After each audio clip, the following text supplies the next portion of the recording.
Hi everyone, Dr. Robinson here with a tech tip for the day, but more than a tech tip. So in this day and age of computers, it doesn't seem to be a big deal that sighted parents just expect sighted students to learn a computer, and that's true in the schools also. But there is a very big debate on instruction for blind students. Now Braille is very important. And so hopefully that's not an issue and that your child is getting Braille instruction. But more so, it is about technology and specifically computer use. So a survey was done last summer from across the U.S. And the majority of the respondents were sighted, but there were many blind people who responded also. And one of the questions was, do you use a computer for your job? And 100% of respondents said yes. So that's something to really think about. The next one was what percentage used a PC computer versus what percentage used a Mac. And 88% of the respondents said they used a PC. And about 9% said they used a Mac exclusively, but there was also about 30% that used a combination of PC and Mac. The iPad, which seems to be very used in the schools, actually it was such a small fractional percent that it was like 0.00000.58. Just such a minimal amount of respondents replied to that, other than about 30% did reply that they used a tablet for recreation. So that was very popular. Some of them did use the iPad in school for games and whatnot. So that's something to really think about as you look at what type of education should your blind child or low vision child receive. For the past 30 years, I have put the low vision kids on the same plan as my blind students due to the fact that large print usually becomes very cumbersome for a low vision child. They can't keep up. If you have everything in large, the child usually gets real high stress eye fatigue, headaches, etc.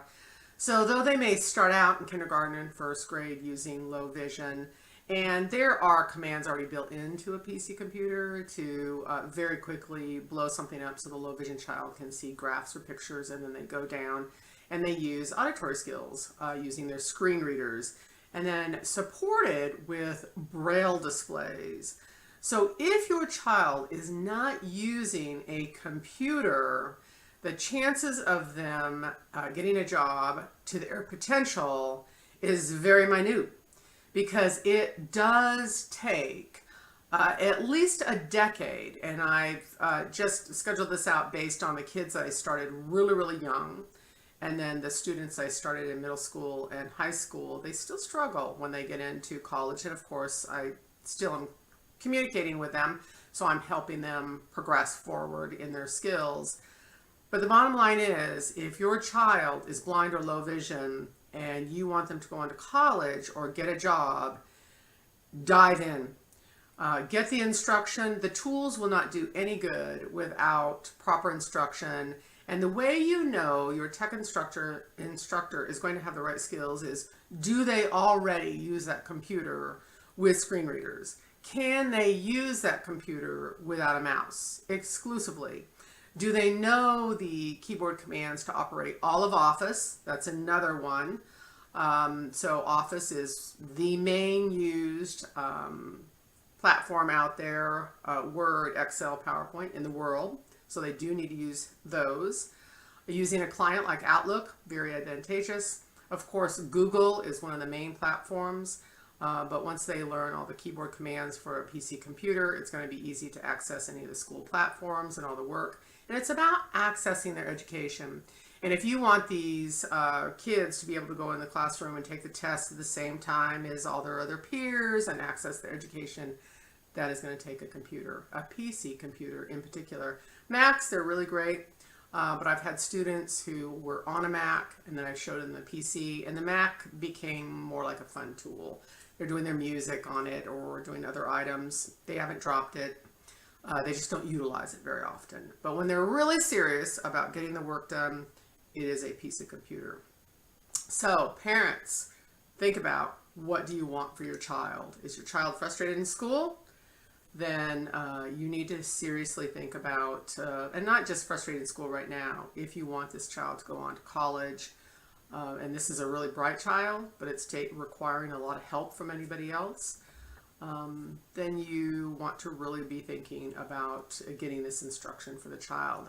So anyway, we're doing a huge write-up on this. TechVision is the one that actually implemented this survey last summer. So we're doing the write-up, but I thought I would put a verbal woohoo, wow. This is just backing up all the research out there. Pew, P-E-W, Pew Research also did and they do this every year on what adults are actually using. So it's, yep, that's right along the line with what they did the research on also. Oh yeah, smartphones, another one. 100% of respondents use a smartphone. So that's another piece of technology the blind low vision population needs to learn using VoiceOver and Siri. And you know what? You can use an Android. There's just a little more work to it. If you want a really easy piece of technology, the iPhone, of course, is fabulous. So the write-up is coming out on this. It just takes a while to do write-ups, formal write-ups on this. So that's coming. But this video is a heads up for parents on some major research that's been done, and it's really great that it just supports all the research that's already out there for the sighted. It's true for the blind also. That is, if you want your blind low vision child to go ahead and join the rest of the population and do everything that they're doing. Okay, so that is the tech tip for the day, and talk to you later.